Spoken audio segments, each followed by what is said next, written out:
দুঃখ ছাড়া কিছুই নেই। খুবই ইন্টারেস্টিং একটা বই। আমি সারা দিন ধরে এটাই পড়ে যাচ্ছি। এর মধ্যে বউ কয়েকবার এসে ডেকেছে, আমি কোনো জবাব দেইনি। বউ ব্যর্থ হয়ে ডাকা বন্ধ করে দিয়েছে। সারা রাত সারা দিন না খেয়ে একটা রুমে পড়ে থাকায় শরীরটা একটু দুর্বল হয়ে আসছিল। চোখের পাতা ভারী হয়ে এলো। আমি বইটা বুকের উপর রেখে একটু চোখটা বন্ধ করলাম। এর মধ্যে বউ নানান কাণ্ড ঘটিয়েছে। আত্মীয় স্বজন সবাইকে ফোন দিয়ে বলেছে আমি আত্মহত্যা করেছি। আত্মীয় স্বজনরা বাসায় এসে কান্নাকাটির ধুম লাগিয়েছে। বাসার কাজের মেয়েটাও প্রচুর কান্না করছে। বউ কান্নাকাটি তেমন করছে না, সে ঘুরে ঘুরে সবার কান্না দেখছে।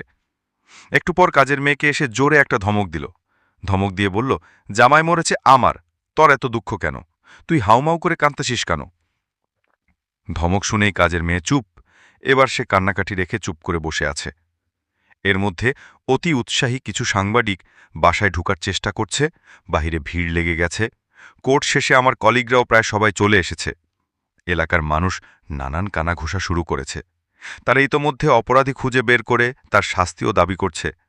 আমার আত্মহত্যার পিছনে তারা প্রধান আসামি বানিয়েছে আমার বউকে, তারপর যথারীতি কাজের মেয়ে এবং বউয়ের বন্ধুদেরকে।